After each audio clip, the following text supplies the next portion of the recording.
चलिए, तो आज का हम लोग का टॉपिक है नीति आयोग। इससे पहले हम लोग ने डिस्कस करा था जीएसटी के बारे में, गुड्स एंड सर्विस टैक्स के बारे में। तो उसको जो एक बार रिवीजन करते रहिएगा और उसको याद रखिएगा, इंपॉर्टेंट टॉपिक है। उसी तरह नीति आयोग जो है ना, बहुत ही इंपॉर्टेंट है।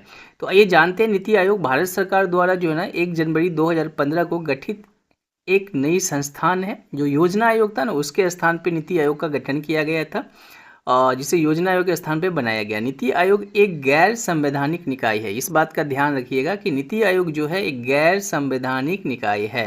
इसका फुल फॉर्म है national institute for transforming India. NITI Aayog का मुख्यालय दिल्ली में है। नीति आयोग भारत सरकार का थिंक टैंक है।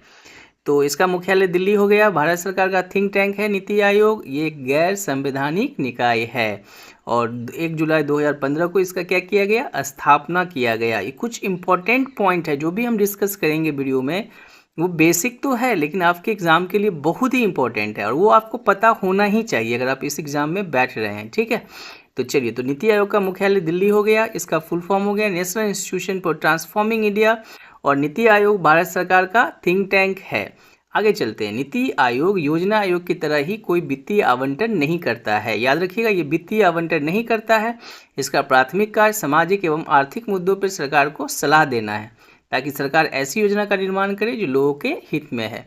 मतलब आपके लिए यहाँ पे इम्पोर्टेंट ये है कि जैसे योजना आयोग था कोई वित्तीय आवंटन नहीं करता था, उसी तरह नीति आयोग भी कोई वित्तीय आवंटन नहीं करता है। ये थिंक टैंक है तो ये सिर्फ सरकार को सलाह देता है कि ऐसे आप योजना बनाइए तो बढ़िया होगा, ठीक है।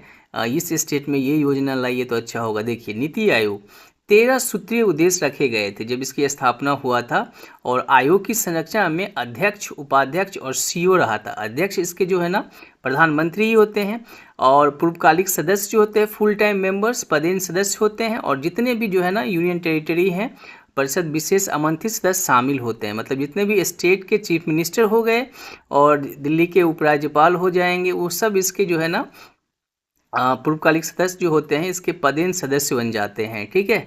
तो नीति आयोग में 13 सूत्रीय उद्देश्य रखे गए थे। नीति आयोग के संरचना में अध्यक्ष, उपाध्यक्ष और सीईओ 3 पोस्ट होता है। तीनों का जो है ना आपसे नाम पूछता है, वर्तमान का पूछता है, पहले कौन थे। पूर्वकालिक सदस्यों की संख्या 5 होती है जिन्हें राज्य मंत्री के बराबर दर्जा प्राप्त होता है। जो इसके पूर्वकालिक सदस्य होंगे उनकी संख्या 5 होगा और कैबिनेट मिनिस्टर का दर्जा प्राप्त होता है। पदेन सदस्यों की अधिकतम संख्या 4 होती है जो प्रधानमंत्री द्वारा नॉमिनेटेड होते हैं, ठीक है। तो आप याद रखिएगा, पूर्वकालिक सदस्यों की संख्या 5 और पदेन सदस्यों की अधिकतम संख्या 4, ठीक है। चलिए, और ये जो पदेन सदस्यों की अधिकतम संख्या 4 होती है वो प्रधानमंत्री के द्वारा नॉमिनेटेड होते हैं। पदेन सदस्यों की अधिकतम संख्या 4 होती है, प्रधानमंत्री द्वारा नॉमिनेट होते हैं। शासी परिषद गवर्निंग काउंसिल में कौन होते हैं, भारत के सभी मुख्यमंत्री और केंद्र शासित प्रदेश के राज्यपाल या प्रशासक शामिल होते हैं। मतलब जो गवर्निंग काउंसिल में होंगे भारत के सभी मुख्यमंत्री होंगे जितने भी स्टेट हैं और केंद्र शासित प्रदेश के राज्यपाल या जिसको हम प्रशासक कहते हैं शामिल होते हैं, जो वहाँ पे उनका शासन होता है वो होते हैं इसमें, ठीक है। गवर्निंग काउंसिल के ये मेंबर होते हैं। तो नीति आयोग को योजना आयोग की जगह पे लाया गया। योजना आयोग जो था, जो पहले योजना बनाने का काम करता था, उसके स्थान पे नीति आयोग को लाया गया। एक नया कंसेप्ट मोदी जी के द्वारा लाया गया और बहुत ही इंपॉर्टेंट क्वेश्चन सब होगा इसका। करंट में भी याद रखना है कुछ क्वेश्चन, कुछ इसके जो रिलेटेड हैं बेसिक, वो भी आपको ध्यान रखना है। चलिए अगले स्लाइड पे चलते हैं और देखते हैं कि नेक्स्ट इसका फैक्ट क्या है। और चैनल पे अगर आप नए हैं और अभी तक चैनल को सब्सक्राइब नहीं किए तो कर लीजिएगा। चलिए देखिए, विशेष आमंत्रित सदस्य में विभिन्न क्षेत्र के विशेषज्ञ शामिल होते हैं जिन्हें प्रधानमंत्री द्वारा नामित किया जाता है। मतलब इसमें जो आमंत्रित सदस्य होते हैं वो अलग अलग क्षेत्र के लोग लाते हैं ताकि वो सही चीज़ बता सके। नीति आयोग का अध्यक्ष प्रधानमंत्री होता है। नीति आयोग के वर्तमान अध्यक्ष नरेंद्र मोदी हैं। जो प्रधानमंत्री होगा वही इसका अध्यक्ष होता है, ठीक है। ये बात आपको ध्यान रखना है। मतलब पहला प्रथम अध्यक्ष भी पूछे तो नरेंद्र मोदी ही मारना है क्योंकि उसी समय स्टार्ट हुआ, और वर्तमान भी पूछे तो मोदी जी को ही मारिएगा, ठीक है। चलिए आगे चलते हैं और देखते हैं नेक्स्ट पेज में क्या है, क्या इंपॉर्टेंट पॉइंट है। रिवीजन बहुत इंपॉर्टेंट है, मेरा मानना है। कम पढ़िए, बार बार रिवीजन करिए, चीज़ों पे पकड़ बनाइए ताकि वहाँ पे कन्फ्यूज़न ना हो। अगर क्वेश्चन आ जाए तो आपसे बन जाना चाहिए, ठीक है। और आई होप कि आप लोग बढ़िया करोगे। इसलिए हम टॉपिक वाइज जो इंपॉर्टेंट पॉइंट्स है, टॉपिक है जहाँ से क्वेश्चन आपसे पूछा जाएगा, वो हम आपके लिए लेके आ रहे हैं, सो दैट कि जो है ना आपको दिक्कत ना हो और एग्ज़ाम आप बढ़िया से क्रैक कर दीजिए। देखिए ये बहुत इंपॉर्टेंट होता है कि पढ़ना क्या है, पढ़ने के लिए तो बहुत कुछ है, लेकिन क्या पढ़ना है वो इम्पोर्टेंट है। देखिए नेक्स्ट, नीति आयोग के उपाध्यक्ष की नियुक्ति प्रधानमंत्री करता है, उपाध्यक्ष को कैबिनेट मंत्री का दर्जा होता है और सीईओ भारत सरकार के सचिव स्तर के अधिकारी होते हैं। नीति आयोग के प्रथम अध्यक्ष नरेंद्र मोदी है। नीति आयोग के प्रथम उपाध्यक्ष याद रखिएगा अरविंद पनगड़िया है, पहला उपाध्यक्ष, और प्रथम सीईओ थे सिंधु श्री खुल्लर। ये तीनों याद रखना है, सिंधु श्री खुल्लर प्रथम सीईओ, अरविंद पनगड़िया जो है इसके प्रथम उपाध्यक्ष, और प्रथम अध्यक्ष हो गए नरेंद्र मोदी। बहुत ही इंपॉर्टेंट क्वेश्चन है क्योंकि पंचायत लेवल का एग्ज़ाम है तो ये बहुत ही इंपॉर्टेंट बन जाता है इस एग्ज़ाम के लिए, और वर्तमान में भी आपको याद रखना होगा। चलते हैं देखते हैं आगे क्या है, तो ये याद रखना है तीनों। अगला पॉइंट पे चलते हैं और देखते हैं क्या क्वेश्चन है। तो देखिए कुछ ऑब्जेक्टिव टाइप का दिखा देते हैं। नीति आयोग के वर्तमान सीईओ कौन है? राजीव कुमार नहीं, ये तो नहीं है। अरविंद सुब्रमण्यम नहीं, अमिताभ कांत हैं अभी वर्तमान सीईओ।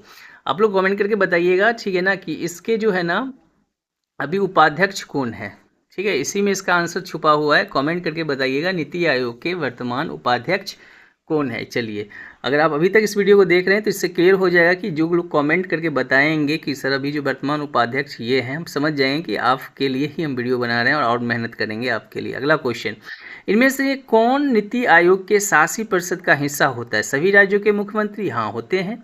दिल्ली और पुडुचेरी के मुख्यमंत्री, अंडमान और निकोबार द्वीप के उपराज्यपाल? हाँ सभी होते हैं, ये सभी है। जो उपराज्यपाल होते हैं जहाँ के वो भी होते हैं दिल्ली पुडुचेरी के मुख्यमंत्री, सभी राज्य के मुख्यमंत्री, ठीक है।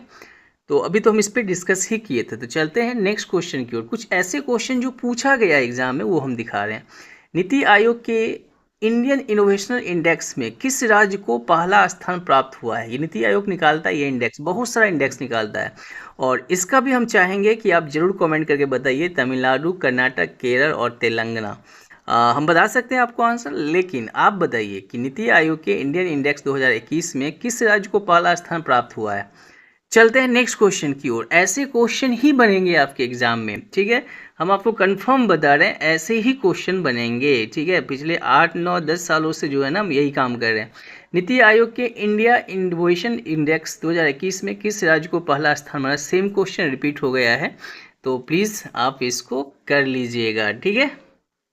चलिए और देखिएगा इसका जो नया करंट क्वेश्चन है क्या 2022 में मिला है कि नहीं मिला है, ठीक है। तो ये थोड़ा सा आपको देख लेना है, जब भी एग्ज़ाम में जाइए तो इस टॉपिक के जो करंट अफेयर्स हैं वो देख के जाइए, ठीक है। नीति आयोग जनवरी 2015 में गठित भारत सरकार का एक गैर संवैधानिक और गैर संविधिक कार्यकारी निकाय है, जो कि हम पहले ही आपको बता चुके हैं कि एक गैर संवैधानिक निकाय है। हो सकता है कि दूसरे का सरकार आएगा वो इसको हटा देगा, ठीक है, मतलब संविधान में कहीं नहीं लिखा हुआ। चलिए thank you for watching Jha maths magic and best of luck everybody. Thank you, आते हैं नेक्स्ट वीडियो में।